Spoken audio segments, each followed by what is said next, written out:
modo como foi evoluindo o constitucionalismo no nosso país. Vocês que vão fazer o exame de ordem, tripliquem a atenção nessa dica. Galera concurseira, esse é um tema sempre importante. Galera do exame de ordem, o examinador, que é um historiador, é o professor Marcelo Machado Costa Lima. O Marcelo é formado em História e ele vem perguntando questões sobre a história do constitucionalismo brasileiro. Normal, é importante que a gente saiba, faz parte da cultura, da nossa evolução, do nosso direito constitucional. Então, prestem muita atenção. É muito comum que a banca te pergunte se você sabe quais são as constituições do Brasil, quais delas foram promulgadas e quais delas foram outorgadas, ok? Vejam bem, guarda com muito amor o que você vai ouvir agora. No Brasil, a doutrina majoritária entende que o nosso constitucionalismo brasileiro já gerou 8 constituições. 8 constituições. Eu, Pedro, me filio a um entendimento minoritário de que foram 7 constituições.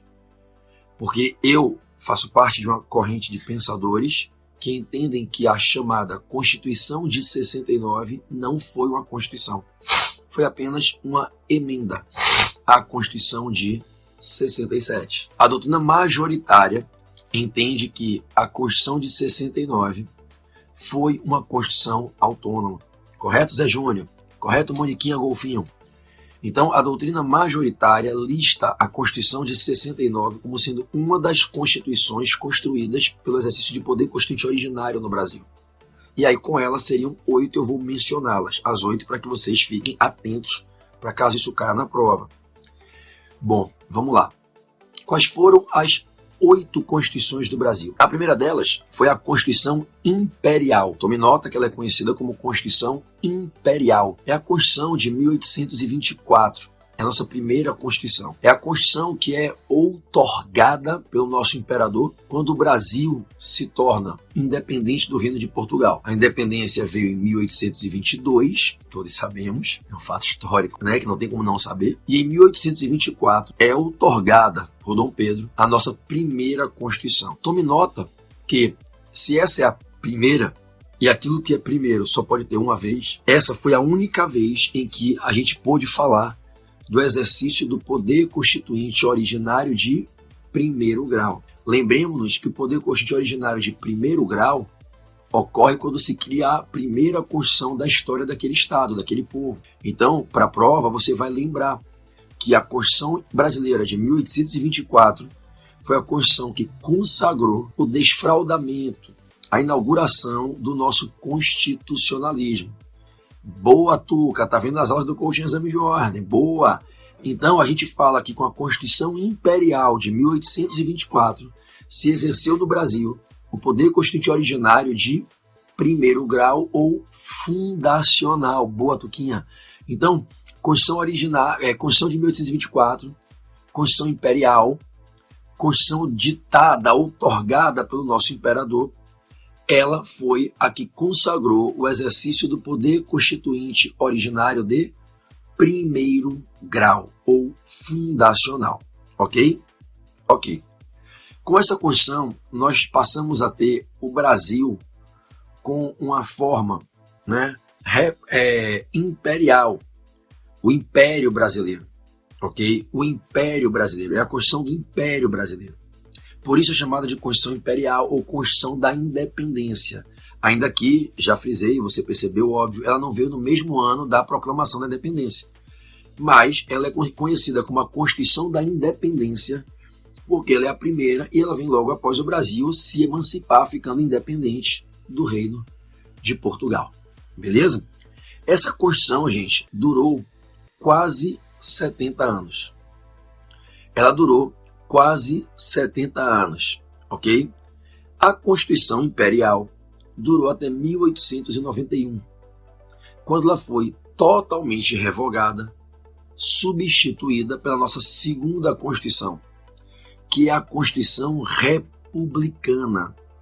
A Constituição Republicana. A Constituição Republicana é chamada de republicana porque ela substitui a forma imperial pela forma de governo republicano e implementa pela primeira vez a república no Brasil. Não pensem vocês que quando o Brasil ficou independente, ele já virou a República Federativa do Brasil. Entre 1824 a 1891, nós éramos do Império Brasileiro, com a figura de um imperador. O Brasil já teve imperador, né? Então, a gente diz que em 1891 a gente passa a ter a nossa segunda Constituição, que é a Constituição Republicana. Estamos juntos? Que beleza! Então a nossa Constituição Republicana,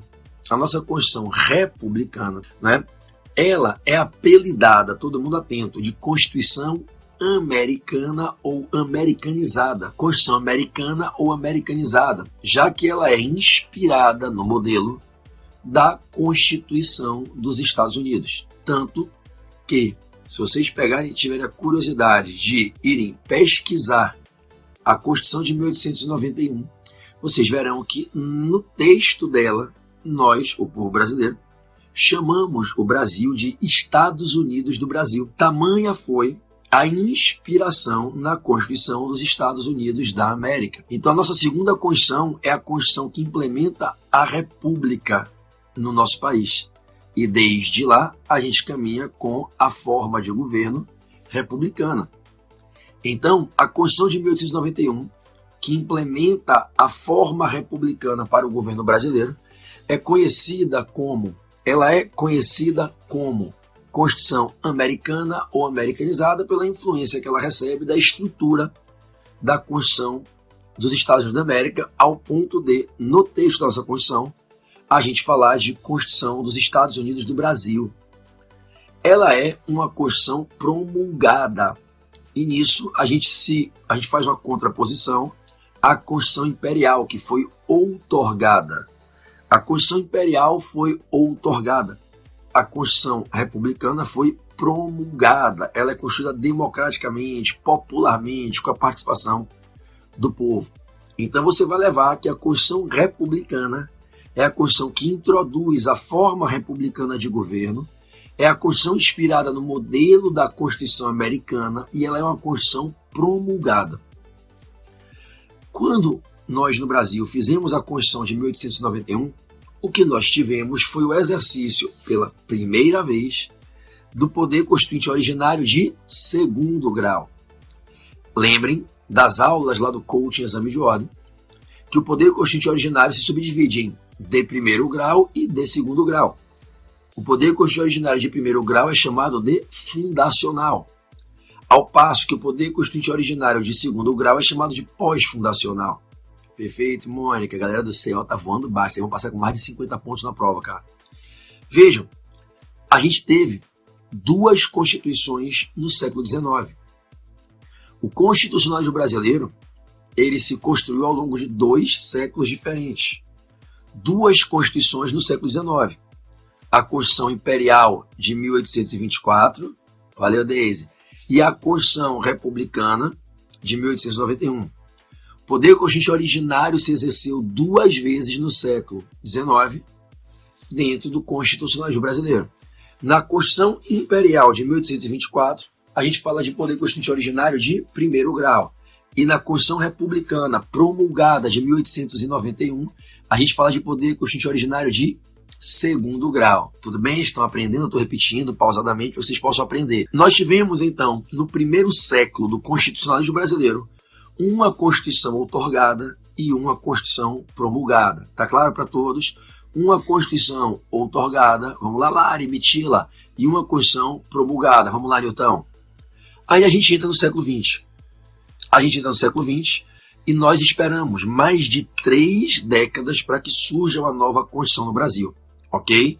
A nova Constituição brasileira, a terceira, e aí preste atenção, essa terceira Constituição que vem em 1934, a Constituição de 1934, que é a nossa terceira Constituição, não obstante seja terceira, ela materializa o exercício do poder constituinte originário de segundo grau, porque a doutrina não fala de terceiro grau. Ou foi a primeira, que foi a Imperial de 1824, foi de primeiro grau, ou são todas as outras que são de segundo grau. O poder constituinte originário tem um primeiro grau, que é quando ele nasce, e depois só tem segundo grau. Então, o poder constituinte originário de segundo grau se exerceu pela segunda vez, ok? Para o feitio da Constituição de 1934. Estamos juntos? Estamos juntos. A Constituição de 1934 é a primeira das 2 constituições que vem naquela era de construção do Estado Novo no Brasil. A Constituição de 1934 é uma Constituição, acreditem, promulgada. Ela é uma Constituição promulgada. Eu faço pela primeira e única vez, duas Constituições promulgadas seguidas. A de 1891 e a de 1934.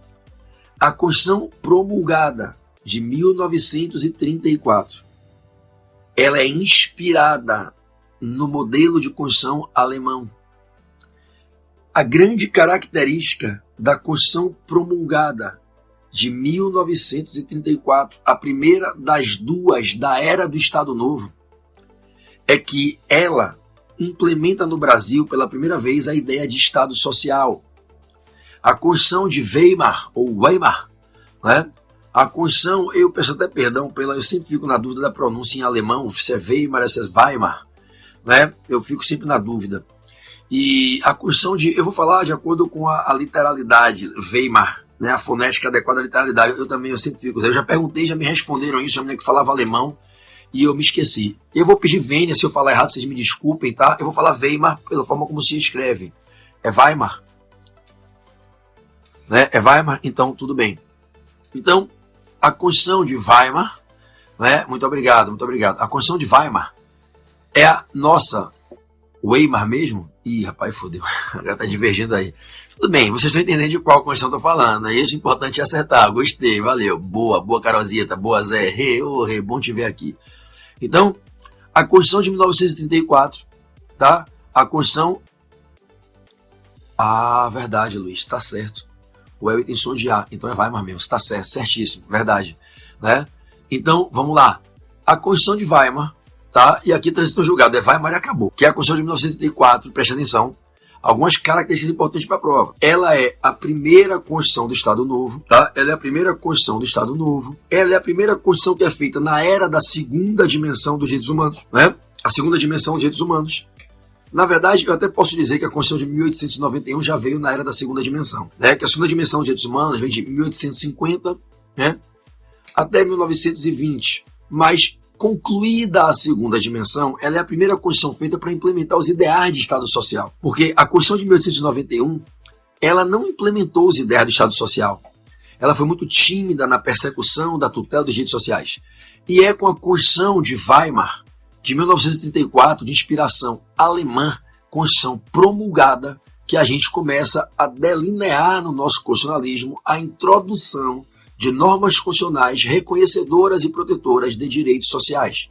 Vai brotar um debate a respeito do welfare state, vai brotar um debate a respeito do dever do Estado de dar prestações fundamentais, como as da saúde e educação. Tudo isso vem com a Constituição de Weimar, em 1934, que consagrou pela segunda vez o exercício do poder constituinte originário de segundo grau. O poder constituinte originário de segundo grau se exerceu em 1891 pela primeira vez e em 1934 pela segunda vez. Tudo bem? Tudo ótimo. Observe para não se confundir que 1891, Constituição Americana, 1934, Constituição Alemã. 1937, durante o Estado Novo, Getúlio, com toda a força que tinha, outorga a Constituição de 1937, inspirando-se num modelo de uma revolução polonesa. É por isso que a Constituição outorgada de 37 é apelidada como Constituição Polaca ou polonesa. Então você vem da americana para a alemã, para a polaca, para a polonesa. Tudo bem? Então, eu passo a ter, nas primeiras décadas do século XX, duas constituições, e uma muito colada na outra. A de 34, promulgada, alemã, de Weimar. A de 37, outorgada, getuliana, polonesa. E ela dura, gente, apenas 9 anos.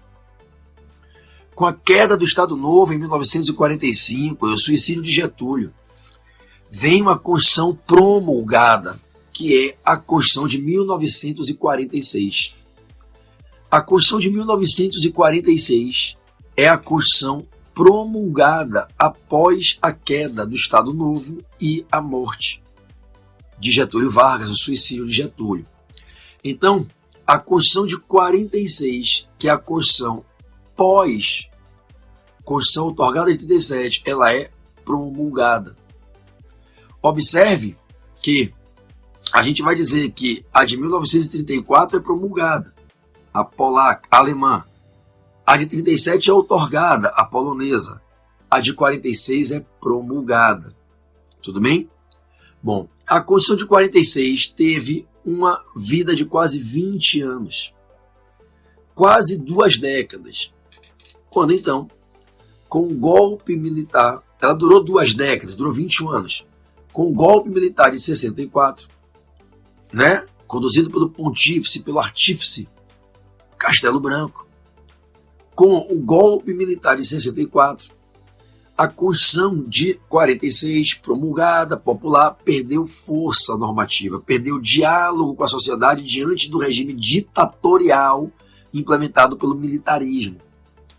Eis que em 1967 o governo militar outorga uma carta de punho, juntamente com os atos institucionais que vinham sendo praticados, o AI-1, o AI-2, o AI-3, o AI-4, o AI-5. Né? Vem o general Costa e Silva, depois vai evoluir para Geisel, né? Então, vejam, a gente tem a Constituição outorgada de 67, que é a nossa conhecida Constituição Revolucionária, ou Constituição Militar, ou Constituição Ditatorial. E a Constituição outorgada de 67, que é a Constituição Militar, é a Constituição da ditadura, ela revoga a Constituição promulgada de 46. E a gente passa a ter a nossa 4ª Constituição do século XX, a Constituição outorgada militar ditatorial de 1967, que é a Constituição pós-golpe de 64, tudo bem?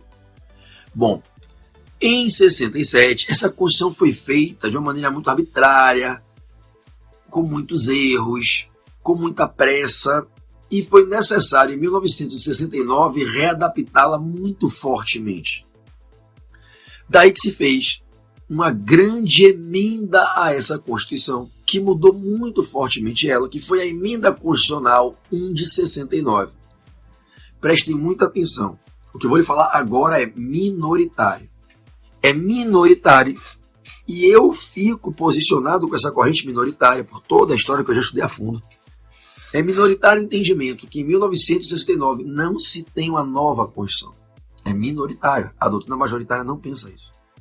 É minoritário que em 1969 o que se tem não é poder constituinte originário, é poder constituinte derivado reformador, é uma emenda constitucional à Constituição de 67. Não havia sequer tempo para se ter o hiato constitucional gerando a quebra de diálogo da Constituição otorgada de 67 com a sociedade, com as instituições. Todavia, tamanha foi a força da reestruturação e das mudanças que a doutrina majoritária entendeu que o que se teve em 69 foi poder constituinte originário de 2º grau de novo, e ali se fez uma nova Constituição, outorgada novamente. Daí se dizer que, pela primeira vez, nós tínhamos 2 Constituições outorgadas seguidas, a de 67 e a de 69. Ok? Vejam que a gente já tinha tido 2 Constituições promulgadas seguidas. A gente já tinha tido 2 Constituições promulgadas seguidas, a de 1891 e a de 1934. E a gente agora chega, pela primeira vez na história do constitucionalismo brasileiro, a 2 Constituições outorgadas seguidas. A Constituição de 67 e a sua logo imediatamente posterior Constituição de 69. Ressalva para a opinião do relator que entende que em 69 não foi Constituição. Ok?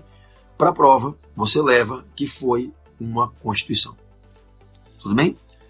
A Constituição de 69 outorgada é substituída, é totalmente revogada, é abrogada pela Constituição Democrática, a Constituição Popular de 1988. Em 1988 surge a nossa 8ª Constituição, 8ª segundo a doutrina majoritária que reconhece a de 69 como Constituição. E aí eu tenho a Constituição promulgada de 1988. ela é conhecida como Constituição Cidadã, porque ela vem implementar a tutela expressa, efetiva da cidadania, dos direitos políticos e implementa o regime jurídico de governo da democracia. Ela fica conhecida como Constituição Cidadã ou Constituição Democrática, promulgada após um trabalho longo. Foi a mais longa constituinte da história do constitucionalismo brasileiro. A Constituinte durou de fevereiro de 87, quando se instalou a Assembleia Nacional Constituinte, até outubro de 88. Entre fevereiro de 87 a outubro de 88, nós tivemos a construção da Constituição Cidadã, da Constituição Democrática, que é a nossa 8ª Constituição, a 6ª das 6 Constituições do século XX. Observem que nós tivemos, no século XX, 6 Constituições. Vamos renumerar para que na mente da gente a gente assimile? 1934, 1937, 1946, 1967, 1969, 1988. 6 constituições no século XX, todas refletindo o poder constituinte originário pós-fundacional, de 2º grau. Então nós tivemos 2 constituições no século XIX e 6 constituições no século XX. Tudo bem? Deixa eu te dar um macete. No século XX, o macete que eu vou te dar agora é só para as 6 constituições do século XX. Eu tenho certeza que você não erraria isso nas do século XIX. No século XIX, a Constituição Imperial de 1824 ela é outorgada pelo imperador, e a Constituição Republicana Americana de 1891 é promulgada, correto? Você não vai errar. Beleza? Para o século XX, das 6 constituições do século XX, aquelas que terminam em número par, as 3 de número par são promulgadas. As 3 de número ímpar são outorgadas. Para o século XIX você inverte. Olha que macete, não tem como errar, sabia? Do caralho, né? Essa é do caralho. Quando eu estudava para dar aula, velho, dava a porra dos brancos, eu ia pra sala de aula com aquelas anotações lá atrás, 15 anos atrás, com aqueles mapinhas para dar aula, velho. Eu, caralho, se eu esquecer essa porra no meio de uma aula, velho, fudeu. Aí eu anotava, aí eu decorei. Então, boa pra caralho, tudo que não presta é ímpar, gostei, né? Então, vejam, as constituições de 37, 67 e 69, ímpares. A gente brinca que elas são impuras, ruins ou outorgadas. Já as constituições pares, da paridade entre o povo e o Estado, dialogando, populares, promulgadas. As constituições pares, ok? P de pares, P de promulgadas, são as de 34, 46 e 88. Mas isso vale para o século XX, tá certo?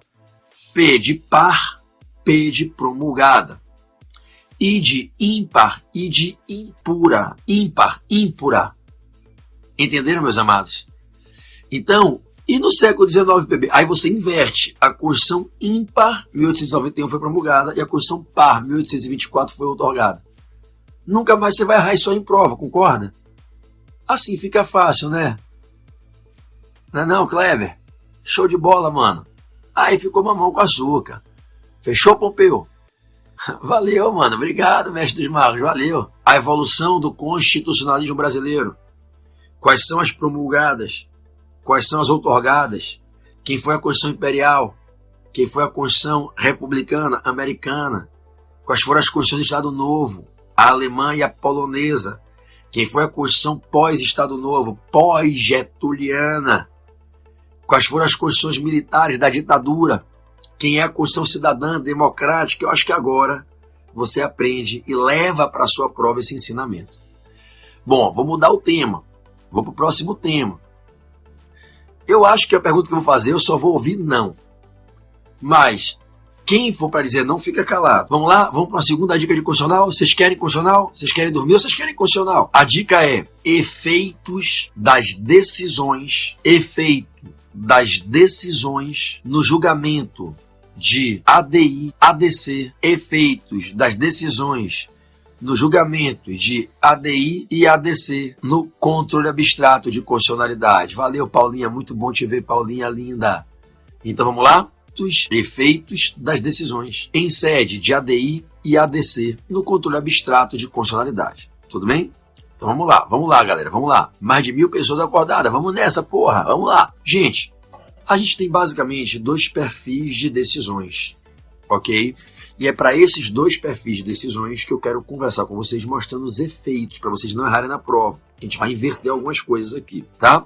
As decisões em que o que se está decidindo é o pedido de deferimento da medida cautelar. Então, ó, primeiro de 2 perfis de decisões, se liga, Samir. As decisões em que o que se está decidindo é se será deferida ou não a medida cautelar requerida. Então, decisão 1. Vamos decidir se deferiremos ou não a medida cautelar. Decisão 2. Vamos julgar o mérito. Vamos julgar a questão central. É ou não é constitucional, inconstitucional? Então, é a decisão central. Decisão de mérito. Ainda que alguns colegas falam que não existe mérito em processo objetivo, é um ponto a se pensar mesmo. Se existe mérito, se existe lead em processo objetivo, né? Eu estou cada vez mais convencido, estou estudando processo civil pra caralho, cada um no CPC. Eu já estudava, sempre gostei, mas eu estou passando o trator, eu estou reestudando o processo civil há quase 2 anos, mas agora, de 6 meses para cá, eu estou dando uma raça do caralho. E eu vou lhe dizer que eu estou muito convencido, assim, seduzido a aceitar a tese, ainda que é minoritária, de que em processo objetivo não tem lead, não tem mérito, mas é minoritário, tudo bem. Vamos para a prova. Há 2 tipos de decisões. As decisões em que se julga o pedido de deferimento da medida cautelar e as decisões em que se julga o pedido principal. Se for na ADI, que declare a inconstitucionalidade, que é o pedido, e se for na ADC, que se declare a constitucionalidade, ok? Beleza, Dinamarca, Cândido Rangel Dinamarca, boa ler. Na decisão principal, na decisão do pedido principal, que é a decisão que declara a inconstitucionalidade ou a constitucionalidade, concordo? Se for na ADC, que pediu declaração de constitucionalidade, procedência na ADC é declaração de constitucionalidade. Improcedência na ADC é declaração de inconstitucionalidade. Procedência na ADI, sinal trocado, inverte. Procedência na ADI, declaração de inconstitucionalidade. Improcedência na ADI, declaração de constitucionalidade. Venha comigo. Seja para declarar a constitucionalidade ou a inconstitucionalidade, a declaração produz efeitos. Preste atenção, esses efeitos são vinculantes, erga omnes e, em regra, retroativos. Ex tunc. Devagarzinho, os 3 efeitos principais. Eles são efeitos vinculantes, erga omnes e, em regra, ex tunc, retroativos. Nas provas que vocês vierem realizar, vocês podem ir por essa diretriz, que a decisão que declara a constitucionalidade ou a inconstitucionalidade, ela tem um rol de efeitos, dentre os quais se destacam 3 principais. Essa decisão, ela é erga omnes, ela se opõe, ela se apõe a todos os destinatários daquela lei, que no processo objetivo, com controle abstrato, foi declarada consti ou inconstitucional. Então ela tem efeitos erga omnes, não é só para o autor. Efeitos vinculantes têm que ser cumpridos por todo o judiciário e por toda a administração pública.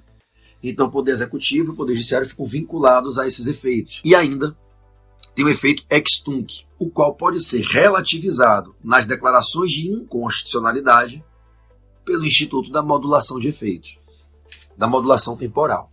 Então vamos devagarzinho, para você que está anotando. Caiu na prova, vamos lá? Caiu na prova.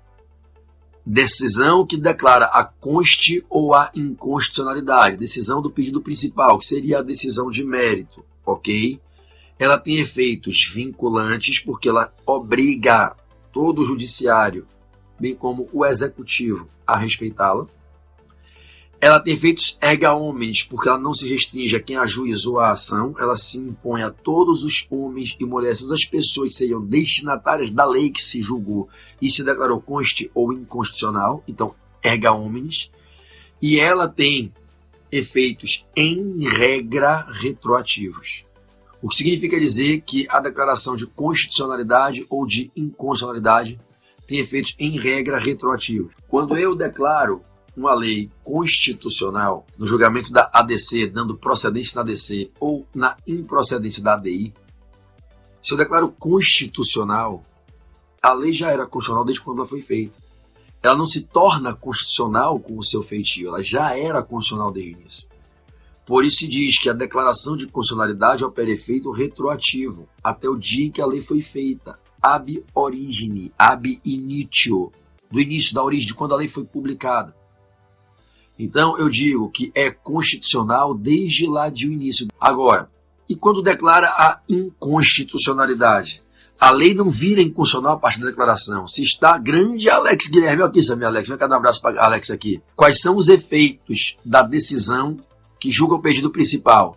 São efeitos erga omnes, vinculantes e, em regra, retroativos. Agora, quando o STF declara a inconstitucionalidade, atenção agora, quando ele declara a inconstitucionalidade, todo mundo comigo junto, ele pode perceber, no caso concreto, de acordo com as circunstâncias do caso concreto, que se ele disser que a lei deve ser considerada inconstitucional desde quando ela foi feita, imagine que a lei foi feita há 20 anos atrás e foi declarada inconstitucional agora. E não obstante essa lei esteja sendo declarada inconstitucional 20 anos depois, várias relações jurídicas se consubstanciaram com base na aplicação da lei. Se você disser que essa lei é inconstitucional desde o seu início, que de fato é, você pode contaminar todas as relações jurídicas. Imagine relações em andamento. Imagine uma lei de 2005 que foi declarada inconstitucional agora em 2016, adinha ajuizada em 2010 e mérito julgado em 2016. Imagine que de 2005 a 2016 foram contraídas várias relações de trato sucessivo. Imagine que é uma lei que veio regular a política de juros em contratos de financiamento. E quem aí fez contrato de financiamento em 2011, 2012, 2013, 2014, 2015, de 30 anos, ainda tem mais 20 anos pela frente. Se você disser que essa lei é inconstitucional desde 2005, quando ela veio, contamina todas as relações. E aí o STF pode perceber que, às vezes, é melhor entubar, engolir a seco a lei inconstitucional, como se ela fosse constitucional durante um certo tempo, para não ter que contaminar as relações que já aconteceram, do que dizer que ela é inconstitucional desde o início e derrubar essas relações todas. Porque isso pode gerar tanta insegurança, um pandemônio econômico, social, bancário, caralho, que é pior, é ruim deixar a lei inconstitucional para ter efeitos, mas pode ser muito pior retirá-la 10 anos depois, com várias relações consubstanciadas apoiadas na presunção de constitucionalidade. Então, o que é que o Supremo pode fazer? Ele pode, ao declarar a inconstitucionalidade, entender que por questões de segurança jurídica, para evitar grave insegurança jurídica, ele pode entender que vale a pena, que é menos lesivo, acatar a velha, falsa no caso concreto, mas existia presunção de constitucionalidade até um tempo. E a partir de um certo momento em que dê para já dizer que já era inconstitucional, a partir dali a declaração de inconstitucionalidade produz efeitos. Ou seja, ele pega do dia que a lei foi publicada até o dia que ela está sendo declarada inconstitucional, ele vai escolher a partir de que data a gente vai considerar a lei inconstitucional. Ou seja, imagine que a lei é de 2005, a decisão é de 2016. E o Supremo entende que de 2005 a 2010 as relações jurídicas que foram feitas acreditando-se na constitucionalidade da lei não devem ser tocadas. Aí ele diz, então eu vou modular os efeitos, modular no tempo, escalonar no tempo. Vou dizer que a inconstitucionalidade é a partir de 2011. E aí as relações iniciadas a partir de 2011 são desconstituídas pela eficácia retroativa até 2011 da inconstitucionalidade, da declaração da inconstitucionalidade. Mas de 2005 a 2010 o Supremo preserva a presunção de constitucionalidade que existia naquele tempo. E aí eu digo que não vai retroagir até o início. O que é que o Supremo fez? Modulou os efeitos para trás. Então a declaração de inconstitucionalidade, que em regra opera efeito ex tunc até a data da publicação da lei, pode operar efeitos ex tunc até uma data mais próxima da declaração e não necessariamente a publicação da lei. O Supremo podia escolher o momento. Da mesma forma, o Supremo pode dizer, eu modulo os efeitos para dizer que a partir de hoje, consideremos inconstitucional a partir de hoje, da declaração, então ele não dá o efeito retroativo. E o Supremo pode ir além, dizer, estou declarando a lei inconstitucional, mas para daqui a 3 meses, fixar um momento pró-futuro. Então, cuidado, porque isso só vai acontecer se o Supremo fizer a modulação de efeitos. Não é regra, é exceção. Como regra, ele não modula os efeitos na declaração de inconstitucionalidade. Por isso que a regra é que a declaração de inconstitucionalidade opera efeitos retroativos até a data da publicação da lei, salvo se houver modulação de efeitos. Entendeu, Freitas? Entendeu, Kleber? Para fazer a modulação dos efeitos, tem que ter a concordância de pelo menos 2/3 dos ministros, 2/3 ou mais, 8, 9, 10 ou os 11. Tudo bem? Então vale a pena a leitura do artigo 27, do artigo 28 da lei 9868 de 99, que é a lei que regula a DI, a DO e a ADC. Lei 9868 de 99. Tudo bem? Lei 9868 de 99, que é a lei que regula a DI, a DO e a ADC, artigos 27 e 28. Show? Show. Pelo menos 8 ministros, 8 a 11, podem ser os 11, podem ser 10, podem ser 9, tem que ser no mínimo 8 para aplicar modulação de efeitos, 2/3. Beleza? Beleza. É o que chama de modulação temporal, modular no tempo os efeitos da declaração de inconstitucionalidade. Bom, acho que ficou claro os efeitos da decisão quanto ao pedido principal. E os efeitos da decisão quanto ao pedido de deferimento da medida cautelar? Vamos lá? Bom, em primeiro lugar, deferida a cautelar. O que é que acontece quando é deferida a cautelar? Gente, é diferente na ADI e na ADC. Se na ADI eu estou pedindo que declare a inconstitucionalidade, se na ADI eu estou pedindo que declare a inconstitucionalidade, e eu percebo que não dá para esperar 3, 4 anos para declarar inconstitucional essa lei está gerando normatização de relações jurídicas de maneira inconstitucional. Eu peço a cautelar na ADI para suspender essa lei de imediato. E se tiverem processos tramitando por conta da aplicação dessa lei, para suspender os processos também. Então, na ADI, o deferimento da medida cautelar é para suspender as leis, a lei no caso, e os processos. Na ADC não, fica esperto nessa porra, essa porra em prova derruba. Na ADC, raciocina, pensa. Na ADC eu não estou pedindo que declare a lei inconstitucional. Eu estou pedindo que declare a lei constitucional. O autor está concordando que a lei é constitucional. Se o Supremo dá a cautelar, dá a liminar que ele pede, não é para suspender a lei, porque ele não quer que a lei seja suspensa. Então, vamos raciocinar. Por que se ajuiza uma ADC?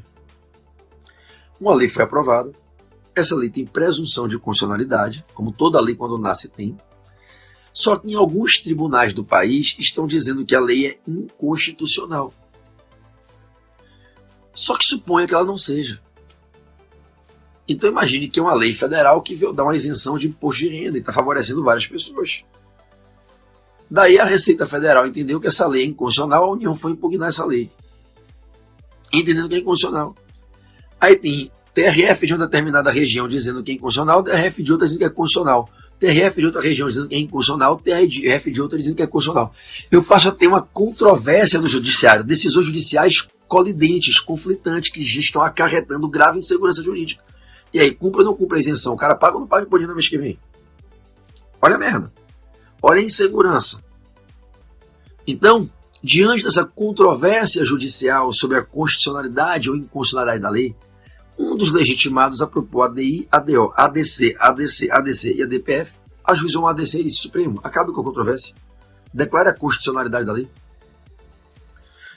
Bom, mas eu não posso esperar você levar 5 anos, tem uma porrada de gente entrando com as ações.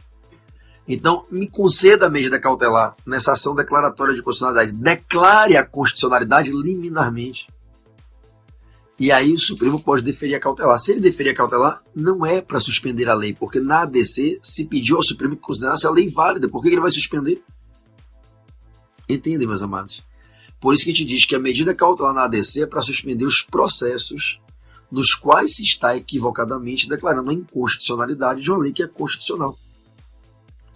Mas não suspende lei, porque a lei é constitucional. Tudo bem? Bom, na medida cautelar de ADI e ADC, deferida a cautelar, a regra é que ela opera efeitos ex nunc e não ex tunc, porque ela é só uma decisão liminar. Entende? Oh, nossa, obrigado, Lute, muito obrigado. Então, deferida a medida cautelar, ela não pode, como regra, retroagir. Como regra, o efeito é apenas ex nunc, é prospectivo. Ela suspende a lei dali para frente, suspende os processos a partir dali. Mas não elimina em sede liminar o que já aconteceu. Porque imagina eu em sede eliminar o que já aconteceu, e depois eu não confirmar a medida cautelar no final. Olha a merda. Pô, então eu tive relações jurídicas que aconteceram. Eu não posso liminarmente eliminar uma decisão provisória, precária, pode mudar. Eu desfaço o que já aconteceu. E se eu me arrepender e não confirmar a medida cautelar e no mérito eu não confirmar, puta que o pariu. Eu não teria como recuperar o que eu já desfiz, entenderam? Então, tem controvérsia. Eu, em particular, entendo que não deveria caber, salvo algumas peculiaridades, eu acho que na inconstitucionalidade orgânica, você não deveria dar a liminar, não. Mas não tem nenhuma proibição, ok? Isso é uma discussão doutrinária. Não tem nenhuma vedação, não. Tá? É independente da modalidade, do perfil de inconstitucionalidade. Eu, em particular, entendo que não precisaria, não faria sentido. Tá? Mas, enfim, não tem nenhuma previsão expressa na lei. Tá? Não tem nenhuma vedação. Mas vamos lá, voltemos.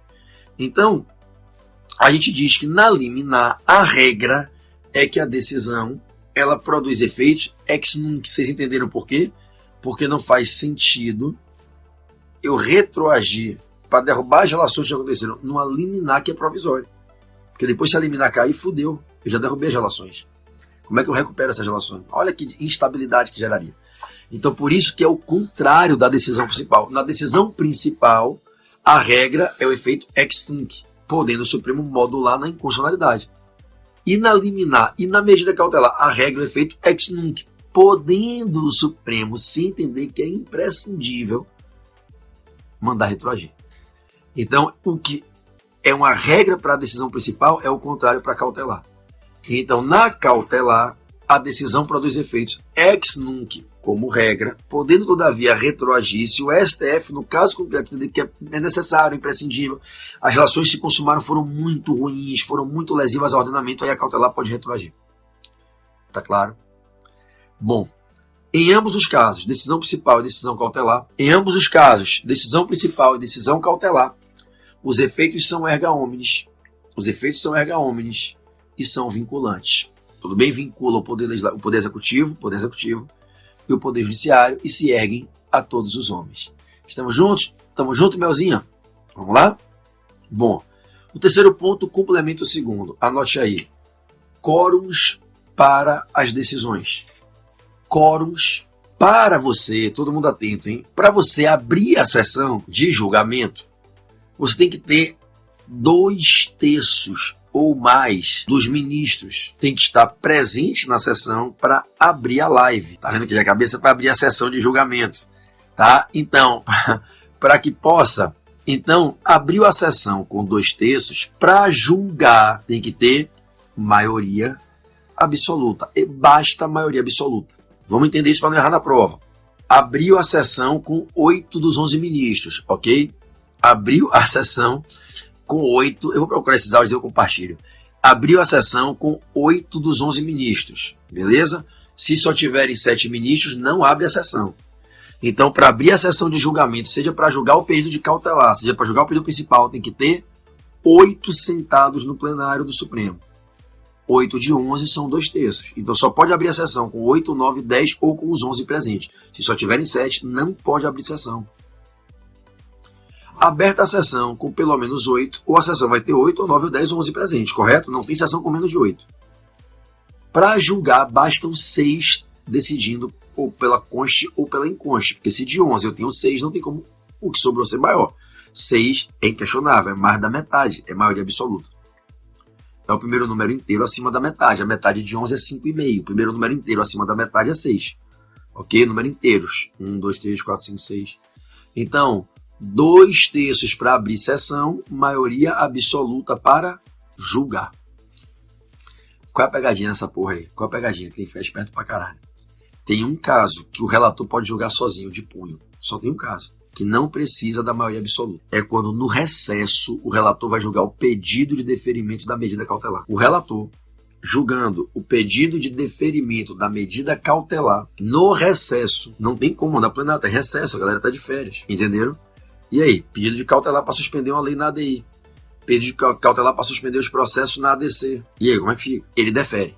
O relator pode monocraticamente deferir a medida cautelar. E aí, quando o plenário se reúne de novo na volta do recesso, eles têm que referendar ou derrubar a cautelar. Então, a cautelar pode ser deferida monocraticamente pelo relator no recesso e com a volta, Franklin, do recesso, o Supremo tem que analisar todas as cautelares que foram deferidas no recesso para ou revogarem a cautelar ou referendá-la. Por isso se diz que o relator pode Deferir monocraticamente a cautelar ad referendum pleno.